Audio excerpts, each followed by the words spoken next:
My family disowned me after my girlfriend accused me of struggle snuggling her, and now they want to reconnect. My ex-girlfriend cheated on me, and after I found out and confronted her about it, she got scared and told nearly everybody we knew that I had struggle snuggled her to cover up her cheating. I was placed in custody during the investigation. However, I was released as there was no evidence. My parents had already disowned me, and most of my friends had distanced themselves from me. I wasn't even proven innocent by a jury, so my parents still believed me to be a struggle snuggler who had gotten lucky. My best friend began to help me behind their backs, and I ran away. I had nothing to lose, as nobody liked or even approached me, and my college barred me from attending lessons, only emailing me the work and bringing me in for exams. I went as far away from that town as I could and got an apartment after working in some community jobs for some money. I managed to sort of stabilize myself. I decided to change my name after a while because I came to hate looking at it for some reason. I still don't know why. This helped me start a new slate, and I made a few new friends when I went into university. Again, I don't know why I did this. I'm still in truckloads of debt and was incredibly poor looking back. I finished my degree in teaching and moved far away to a country on the opposite side of the globe where I now live. I got a nice apartment and settled down in my new job. Eventually, I met a girl who turned out to become my now wife. Initially, I couldn't trust her. I would flinch if she tried to touch me, or I'd start fidgeting when she got close. However, after realizing how much patience she had with me, I fell head over heels for her. She eventually gave birth to my twin daughter and son, whom I adore and will defend to the edge of the universe. Her family got used to me very quickly considering I was a foreigner and not very trusted. They treated me well, and I sort of remembered how a loving family actually is. Now I'm living in a nice house with both of my children and wife, and we're very happy. That is until last night when I was playing on our PlayStation with my son while my wife and daughter were in the garden. There was a knock on the door, and lo and behold, my father was there. He smiled weakly and began to speak, but I slammed the door so hard I scared my son. I took him to his room and called for my wife to take my daughter to her bed. She was freaking out, and so was I. My father kept knocking on the door, and I just broke down in that moment. My wife comforted me, and then answered the door for me. She asked who he was, and he said he was my father. I had given my wife a vague background of me, and she had nothing but sorrow for me. She looked understandably pissed and began to scream at my father for abandoning me and whatnot. After she calmed down, I told her to let him in and instructed her to go to our kids' bedroom to keep them busy while I talked to my dad. He explained that he was doing my ex-girlfriend a favor by clearing some stuff on her phone. While he was managing her messages, he stumbled upon a conversation between her and the guy she cheated on me with, expressing guilt for ruining my life and a desire to take it all back. My father didn't confront her, as he wasn't ready to revive a dead situation, but silently began to search for me to share his belief in my innocence. I don't even know how he found me, but I don't care because he's here. Now, for the part I need help with. I don't know what to do. I've considered my options after wandering through random streets and have come to some conclusions, but I'm not sure what the best decision is. I could turn him away, telling him to go back to our country, leaving me alone, or I could reconcile with him and meet my mother again for the first time in forever.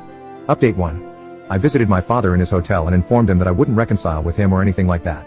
He had tears in his eyes but was understanding. He mentioned that he had told my mother about her and cut my ex-girlfriend off from the family entirely. I asked him why there was still contact, as many of you questioned, and he explained that she apparently felt too guilty to really let us go. I'm not too inclined to believe it, as were many of you, but it's closure enough for me. Apparently, my mother didn't take the news too well and tried to get my phone number, but my father didn't let in.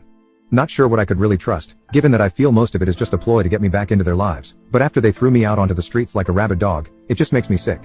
My son did end up asking who was at the door, but I told him that it was a colleague. I plan to tell both of them what happened to me in my past when they're older or going through tough times to let them know that I understand. We're all fine. It shook me up a bit, but I hope I have my father's word on him keeping my new life a secret. Update 2. I recently had an incident with my family involving them breaking a promise. It angered me incredibly, and after a lot of thought, I decided I would face them directly. I flew back to my home country and met with everybody involved. My mom, dad, brother, and even the girl who accused me. I was nervous, of course, but I was shocked when I realized I didn't really see them as family. I recognized them, of course, but I didn't see them the way I see my wife, kids, and in-laws. My mother started by breaking into tears and trying to apologize. I just felt disgusted by it. My father comforted my mother, and my brother was the one who kept his composure and initiated the conversation. He asked me how I was doing, and I responded by telling him to cut any small talk and that this meeting was on my terms. I told all of them that I was not looking for reconciliation, and I simply wanted closure. I made sure to tell them that I would call the police should they attempt to chase me. I asked my parents why they were so quick to abandon me, even though the police said there was no proof. They explained that they made a rash decision, and seeing me in custody broke their hearts. I called them out on it since they didn't try to stick up for me or anything. Then, I asked my brother why he never contacted me. He looked surprised and said that he did, but I just ignored him all that time. Turns out, he was right. My brother had tried hundreds of times to contact me and give me money to get me off rock bottom. However, he questioned why I never answered and assumed that I hated him because of what happened. Well, as it turns out, my mother had my contacts blocked on all of her phone plans as she paid for my brother's old phone plan. So, I couldn't even receive help when I was completely lost. Then, the cherry on top, my ex. I first asked her why she actually did it. She said that she was scared of what would happen and that she never stopped loving me even throughout it all. She claimed that every session of therapy made her feel even more guilty, as she knew it was all fake. She then told me that she hadn't dated anyone since, in hopes that I would come back, and she could apologize because an apology would apparently reverse time and fix it all. Even that turned out to be a bunch of lies because my father said that he found chat logs of 3 different partners she had when I was away. My ex broke down crying and tried to hold my hand. She had the freaking audacity to ask for another chance. This just made me spiteful, and I pulled out my phone and began showing all of them hundreds of pictures of my 2 children's milestones and the good times my family had together, our visits to cities, their first day of school, both of them and my wife in my arms. I told her that this was what she could have had if she wasn't so stupid, and my parents what they missed out on for not even hearing me out. I had a moment when I thought I had gone too far, but I realized that compared to what they did to me, I hadn't. My visit wasn't all miserable, though, as I met up with my old best friend and his family. They were happy to see me, and I was still grateful for them taking me in when it felt like the whole world was against me. I plan to return to the country one day to show my kids where half of their culture comes from. I won't let them anywhere near my family, though. As far as I'm concerned, my only family is my wife and her family, and my kids. I'd say it went pretty well.